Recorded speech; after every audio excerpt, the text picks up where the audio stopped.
আল্লাহ রাব্বুল আলামিন বলেন, মুমিন হয়ে যাও নারী এবং পুরুষ। মুমিন নারী, মুমিন পুরুষ। মুমিন হওয়ার জন্য কোয়ালিটির প্রয়োজন আছে না নাই? মুমিনের জন্য গুণ প্রয়োজন আছে না নাই? আল্লাহ রাব্বুল আলামিন সূরা আনফালের ভিতরে মুমিনদের ব্যাপারে বলেছেন, ইন্নামাল মুমিনুনা আল্লাযীনা ইযা যুকিরাল্লাহু ওয়াজিলাত কুলুবুহুম। নিশ্চয় তারা মুমিন, নিশ্চয় তারা মুমিন নারী, মুমিন পুরুষ, যারা 5টি গুণ অর্জন করবে, যাদের ভিতরে 5টি গুণ পাওয়া যাবে, 5টি কোয়ালিফাই পাওয়া যাবে, তারাই মুমিন নারী, মুমিন পুরুষ হয়ে যাবে। 1 নাম্বার হলো ইযা যুকিরাল্লাহ, আল্লাহর কথা স্মরণ হওয়া মাত্রই তার দিল অন্তর কম্পিত হয়ে যাবে। আল্লাহর নাম শোনার সাথে সাথে তার অন্তর কেঁপে উঠবে, ভয়ে থরথর করবে, অন্যায় কাজ ছেড়ে দিবে। কথা ঠিক কি না? তারপরে হলো ওয়াইযা তুলিয়াত আলাইহিম আয়াতুহু যাদাতহুম ঈমানা।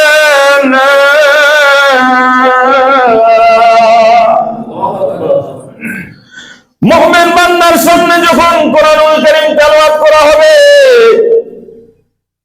মুমিন যখন কোরআন কিতাব নিয়ে বসবে, তাদের কোরআনুল কারীমের তেলাওয়াত শোনার সাথে সাথে তাদের ঈমানটা বৃদ্ধি করে দিবেন কে?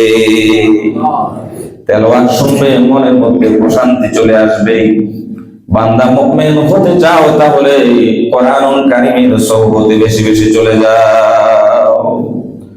কোরআন শোনা তো দূরের কথা, কোরআন এখন পড়তেই আমরা ভুলে গেছি। ঘরের মধ্যে কোরআন আছে কিন্তু তেলাওয়াত নাই, হয় না? কথা বলে, ঘরের মধ্যে কোরআন আছে কিন্তু তেলাওয়াত নাই। মসজিদের মধ্যে কোরআন আছে কিন্তু তেলাওয়াত নাই। 20 বছর 30 বছর হয়ে গেল নামাজ পড়ি, কিন্তু এখনো 10টা সূরা সহি শুদ্ধ করে অর্থ সহ মুখস্থ করতে পারি নাই। কোরআন আছে, তেলাওয়াত নাই। কোরআন আছে, কোরআনের বিধান মানি না। কোরআন আছে, কোরআনের হুকুম মতো চলি না। আল্লাহ তাআলা যে বললেন ওয়াতাসিমু বিহাবলিল্লাহি জামিআ, আল্লাহর রুজুকে শক্ত করে ধরো, কোরআনকে শক্ত করে ধরো, কোরআনের কাছে মাথা নত করো, কোরআনের বিধানগুলি মানো। ওয়ালা তাফাররাকু, তোমরা দল বিভক্ত হয়ো না, ছিন্ন হয়ো না। দলাদলি তো আমাদের শেষ নাই। কথা বলেন, আল্লাহ বললো ছিন্ন হয়ো না, আমরা বলতেছি ছিন্ন হয়ো। আল্লাহ রাব্বুল আলামিন কোরআনকে সত্য করে ধরতে বললেন। তার মানে কি কোরআন জোড়ায় জোড়ায় থাকবেন সারাদিন? কোরআনের সূরা ফাতিহা থেকে সূরা নাস পর্যন্ত যত বিধিবিধান আল্লাহ রাব্বুল আলামিন নাযিল করেছেন, সব বিধিবিধানের কাছে আমার মস্তককে অবনত করে দেওয়া লাগবে। তাহলেই বিহাবলিল্লাহি জামিআ আপনি কোরআনকে শক্ত করে ধরতে পারবেন। তাহলে মুমিন হওয়ার জন্য 2 নাম্বার কোয়ালিটি হলো কোরআন পড়তে হবে, কোরআনের তেলাওয়াত শুনতে হবে। যখন মুমিন কোরআন পড়বে আর কোরআনের তেলাওয়াত শুনবে, আল্লাহ রাব্বুল আলামিন তার ঈমানটাকে বৃদ্ধি করে দিয়ে দিবেন। ওয়াইযা তুলিয়াত আলাইহিম আয়াতুহু যাদাতহুম ঈমানা। 3 নাম্বার গুণ অর্জন করা লাগবে, وعلى ربهم يتوكلون।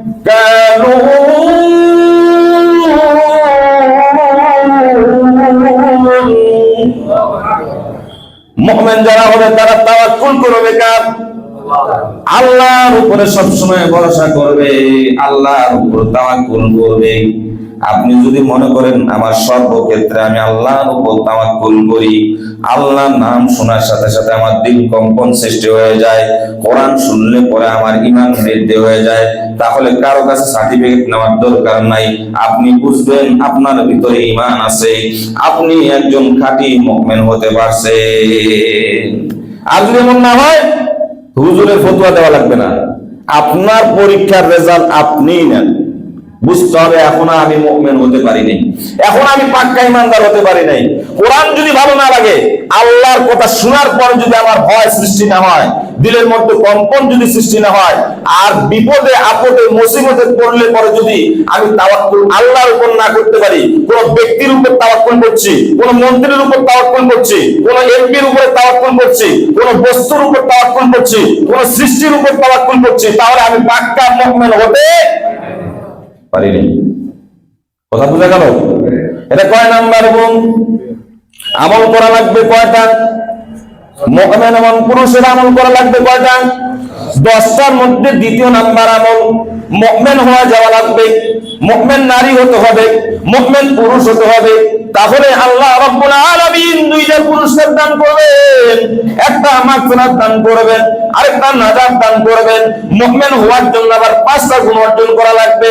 1 নাম্বার গুণ, আল্লাহর নাম শোনার সাথে সাথে নিজেকে কম্পন সৃষ্টি করা লাগবে। 2 নাম্বার গুণ হলো কোরআনের তেলাওয়াত শোনার সাথে সাথে ঈমান বৃদ্ধি হওয়া লাগবে। 3 নাম্বার গুণ হলো আল্লাহ রাব্বুল আলামিনের উপরে সর্ব অবস্থায় তাওয়াক্কুল করা লাগবে। কথা ঠিক কিনা বন্ধু আমার? তাওয়াক্কুল কি এখন আমরা আল্লাহর উপর করি করি করি কম করি, মানে মুখে আছে এই পর্যন্ত আসেনি। কথা বুঝতেছেন কিনা? তাওয়াক্কুল কার হবে? আল্লাহর উপর তাওয়াক্কুল হওয়া লাগবে। বন্ধুগণ আমার, 4র্থ নাম্বার গুণ অর্জন করা লাগবে মুমিন হওয়ার জন্য। আল্লাহ রাব্বুল আলামিন বলেন, আল্লাযীনা ইউকিমুনাস সালাত, নামাজ কায়েম করা লাগবে। কি করা লাগবে? কায়েম। নামাজ পড়বেন। আপনি আপনার সংসার নামাজ কায়েম করতে পারছেন? সমাজে, রাষ্ট্রে? তো রাষ্ট্রের পর্যন্ত যাওয়ার দরকার নেই, নিজে তো পড়বেন, সংসারে তো পড়া লাগবে। হ্যাঁ, অন্তত নিজের ছেলে মেয়ে স্ত্রী সন্তানদেরকে তো নামাজে কায়েম করা লাগবে নাকি? কুয়া আনফুসিকুম ওয়া আহলিকুম নার, নিজে জাহান্নাম থেকে বাঁচো, তোমার আহলে আহলকেও তুমি আগে জাহান্নাম থেকে বাঁচাও, তারপরে তোমার রাষ্ট্র ভবনে কোথায় নামাজের কায়েম করা লাগে এটা তারপর তুমি চেষ্টা করো। কথা ঠিক কিনা? রাষ্ট্রে নামাজ কায়েম করার জন্য আপনার দায়িত্ব নয়, রাষ্ট্রে নামাজ কায়েম করার জন্য সরকারের দায়িত্ব। কথা বলেন কি স্যার? ভুল বললাম? আল্লাযীনা ইম্মাক্কান্নাহুম ফিল আরদি আকামুস সালাহ, রাষ্ট্রে কোন মুমিন যদি ক্ষমতায় যায় 4টা কাজ করবে। প্রথম কাজ হচ্ছে নামাজ বাধ্যতামূলক করে দিবে। রাষ্ট্রের জনগণ নামাজ বাধ্যতামূলক করবে না, রাষ্ট্র যিনি পরিচালনা করেন তিনি নামাজ বাধ্যতামূলক করবেন। কথা বলেন? কিন্তু একজন মুমিনের জন্য নামাজ কায়েম করা পুরো চেষ্টা থাকা লাগবে। একজন মুমিন সর্বপ্রথম নিজের উপরে নামাজ পড়ার চেষ্টা করবে, নামাজ কায়েম করবে, তারপর পরিবার-বর্গদের উপর নামাজ প্রতিষ্ঠিত করা লাগবে। কথা ঠিক কিনা? তাহলে আমরা এই 4 নাম্বার গুণেও মোটামুটি ফেল। কথা বলেন? 4 নাম্বার যে গুণ, আল্লাযীনা ইউকিমুনাস সালাহ, নামাজ প্রতিষ্ঠিত করো, নামাজ পড়ো, নামাজ কায়েম করো, আমার মনে হয় আমিও ফেল এটাতে, আমি এখনো পারিনি। মুমিন দাবি করতে তো কোনো সমস্যা নাই। আল্লাহ রাব্বুল আলামিন বললেন মুমিন হওয়ার জন্য 5 নাম্বার গুণ যেটা, ওয়ামিম্মা রাযাকনাহুম ইউনফিকুন, আমি আল্লাহ রাব্বুল আলামিনের রিজিক যে তোমাদেরকে দান করেছি, এই রিজিক থেকে আল্লাহ রাব্বুল আলামিনের রাস্তায় ব্যয় করো। এর কয় নাম্বার? 5 নাম্বারটা কি? রিজিক দিয়েছেন কে? ধন দিয়েছেন কে? সম্পদ দিয়েছেন কে? জমি, গাড়ি, বাড়ি, নারী দিয়েছেন কে? আল্লাহ দিয়েছেন। এখন এই ধন সম্পদ কোন রাস্তায় ব্যয় করবেন? আল্লাহর রাস্তায় ব্যয় করবেন। এটাতে মোটামুটি আছেন। এটা যেহেতু আল্লাহ তাআলা বাধ্যতামূলক একবার ফরজ আইন করেন নাই, এটাতে মোটামুটি আছেন, এটাতে কিছু ছাড় পাওয়া যেতে পারে, কিন্তু নামাজের ব্যাপারে কিন্তু হিসাব দেওয়া লাগবে। তাহলে ধন সম্পদ যদি আল্লাহ তাআলাই দিয়ে থাকেন তাহলে তার রাস্তায় খরচ হবে। নবীজি বলেছেন শুধু মসজিদ মাদ্রাসায় দান করলেই শুধু সদকা হয় না, কোন মুমিন বান্দা যদি নিজের জানের জন্য খরচ করে আল্লাহর সন্তুষ্টির জন্য, কোন মুমিন যদি আল্লাহ সন্তুষ্টির জন্য নিজের সন্তানদের ভরণ পোষণ দিয়ে দেয়, স্ত্রীর ভরণ পোষণ দিয়ে দেয়, আল্লাহ নবী বললেন যতদিন পর্যন্ত ভরণ পোষণ দিবে ততদিন পর্যন্ত আল্লাহ তাআলা তার সদকার সব তার আমলনামায় তুলে দিবে। আপনি জানকেও কষ্ট দিতে পারবেন না। এই জান দিয়েছেন কে? আল্লাহ তাআলা দিয়েছেন। সন্তান, বিবি, বাল বাচ্চাদেরকে আপনাকে উপযুক্ত খরচ দেওয়া লাগবে। দুঃখের সাথে বলতে হয়, অনেক পুরুষ এমন আছে নিজের স্ত্রী সন্তান ফেলে রেখে মাসকে মাস চলে যায়, কোনো খবর নেয় না। কথা বলেন, আপনাকে জবাব দিতে হবে, আপনাকে জবাব দিতে হবে। আপনি ফরজ বিধান লঙ্ঘন করছেন। স্ত্রী সন্তানদের হক আদায় করা একজন পুরুষের জন্য ফরজ। পিতামাতার হক আদায় করে যেমনি ফরজ, স্ত্রীর হক আদায় করে তেমনি ফরজ। কথা বলেন। আর কোন মৌলবি যে এই ওয়াজটা করলো, বলে মা বাবার কথা শুনলেই বিবির ছেড়ে দেওয়া যাবে?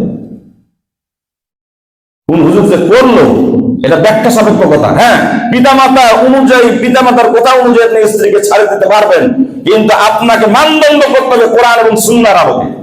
কথা বলেন।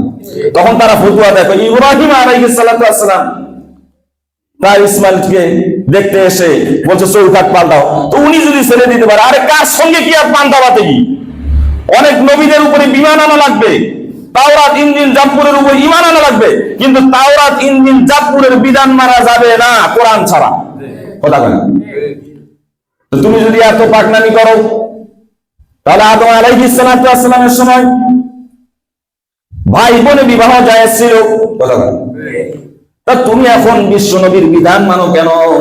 তাহলে তোমার ঘরে যে দুই একটা ছেলে একটা মেয়ে আছে, তুমি বিয়া দিয়া দাও, দেখি সমাজে কেমনে থাকো।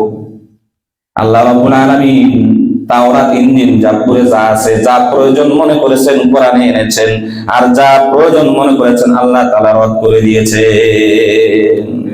কান খাড়া করে শুনতে হবে। পিতামাতার কথা অনুযায়ী স্ত্রীকে ছেড়ে দেওয়া যাবে না, জায়েজ নাই। আপনাকে ইনসাফ করতে হবে। হ্যাঁ, পিতামাতার কথা অনুযায়ী যদি আপনার স্ত্রী যদি ইসলাম বিদ্বেষী হয়, ইসলাম লঙ্ঘনকারী হয়, তাহলে ছেড়ে দেওয়া যাবে। কথা মনে থাকবে। হ্যাঁ, প্রবাসে এই সমস্যাটা বেশি হয়। এদিক দিয়ে কান ফসলানি দিয়ে দেয় মোবাইলে। খালি মার কোথায় প্রাধান্য, এত বীর মারে, মানে তার দুইটা ছোট ছোট সন্তান, স্ত্রী, মাসকে মাস চলে যায়, কোনো যোগাযোগ নাই, খবর নাই। কথা হয় না। আপনাকে আসামির কাঠগড়া দাঁড়াতে হবে। আপনি এক পাক্ষিক চিন্তা করেছেন। হ্যাঁ, অবশ্যই হাদিস শরীফের মধ্যে এসেছে, মা যদি বেশ্যা হয় তারপরে মার সঙ্গে খারাপ আচরণ করা যাবে না, পিতামাতার সঙ্গে খারাপ আচরণ করা যাবে না।